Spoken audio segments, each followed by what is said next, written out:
রাত পোহালেই উচ্চ মাধ্যমিক 2024-এর রেজাল্ট।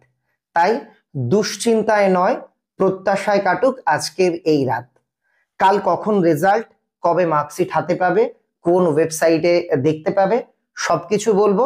সঙ্গে তোমাদের সঙ্গে আজ একটু গল্পও করব। তাই প্রত্যেকে ভিডিওটা সম্পূর্ণ দেখো। লাইক, সাবস্ক্রাইব এগুলো করবে কিনা সেটা তোমাদের ব্যাপার, ওটা নিয়ে আর কথা বলছি না। আগামীকাল দুপুর 1টার সময় সাংবাদিক সম্মেলন করে তোমাদের রেজাল্ট ঘোষণা করা হবে। কারা কারা বোর্ডে স্ট্যান্ড করলো এটা তোমরা যে কোনো সংবাদ চ্যানেল, যেগুলো বাংলা সংবাদ চ্যানেল আছে সেখানে তোমরা লাইভ দেখতে পাবে। তাছাড়া আমাদের চ্যানেলেও আমি পোস্ট করে দেব। 1টায় লাইভ হয়ে গেল, তখনই কিন্তু তুমি অনলাইনে রেজাল্ট দেখতে পারবে না। তুমি রেজাল্ট দেখতে পারবে বুধবার মানে আগামীকাল দুপুর 3টে থেকে। কোন কোন ওয়েবসাইট? একাধিক ওয়েবসাইট আছে।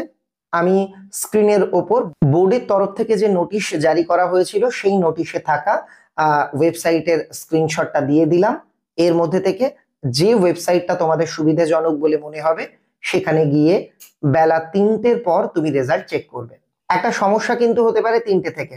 সবাই যেহেতু রেজাল্ট চেক করবার জন্য ওয়েবসাইটে যাবে, তাই কি হবে বলো তো, ওয়েবসাইটগুলো অনেক সময় কাজ করবে না, বসে যাবে, সার্ভার ডাউন হয়ে যাবে। তোমাদের অনুরোধ, এমন হলে একটু অপেক্ষা করবে। আশা করি 3:30 থেকে তোমরা একদম ঠিকঠাক ভাবে রেজাল্ট দেখে নিতে পারবে।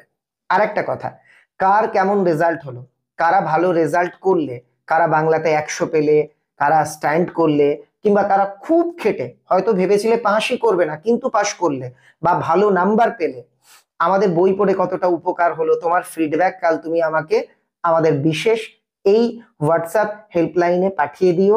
আমি অবশ্যই তোমাদের সঙ্গে যোগাযোগ করবার চেষ্টা করব। নাম্বারটা স্ক্রিনে রয়েছে, এখানে কল করলে কিন্তু কল কানেক্ট হবে না, জাস্ট তোমরা হোয়াটসঅ্যাপ করো। তোমাদের প্রশ্ন, আগামীকাল কখন স্কুলে গিয়ে আমাদের রেজাল্টটা নিয়ে আসবো?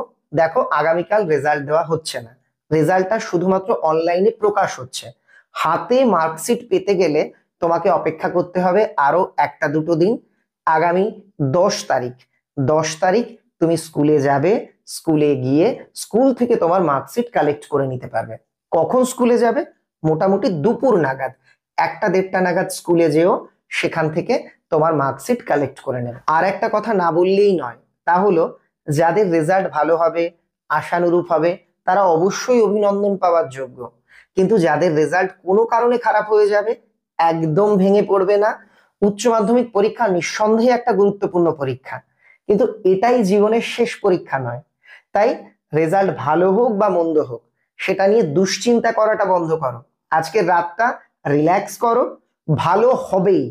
আমি ঈশ্বরের কাছে প্রার্থনা করি তোমরা প্রত্যেকে তোমাদের কাঙ্ক্ষিত নাম্বার পাও। কিন্তু তোমরা একটা কথা আমায় দাও যে অযথা দুশ্চিন্তা করবে না। যদি খারাপ হয় তারপর দেখা যাবে, রিভিউ আছে, স্ক্রুটিনি আছে, কি করা যাবে সেটা নিয়ে আমরা পরে ভাববো। কিন্তু তার আগে দুশ্চিন্তা করাটা বন্ধ করো।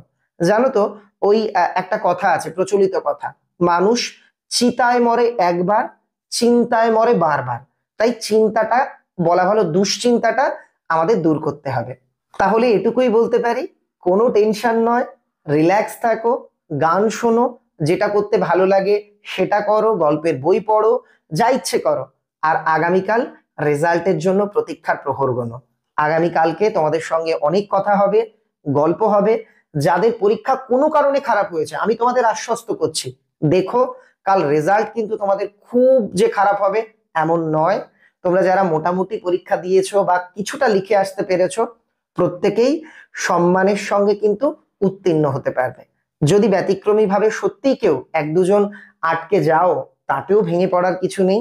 জীবনে প্রতিকূলতা আসে, জীবনে চলার পথে প্রতিকূলতার পাথর আমাদের পায়ের সামনে আসবে, সেটাকে উপেক্ষা করে এগিয়ে যেতে হবে।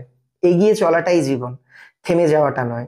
তাহলে তোমাদের আশা প্রত্যাশা আগামী দিনকে নিয়ে এগিয়ে চলুক, কেউ থেমে যেও না। সবার জন্য অনেক অনেক শুভকামনা রইল।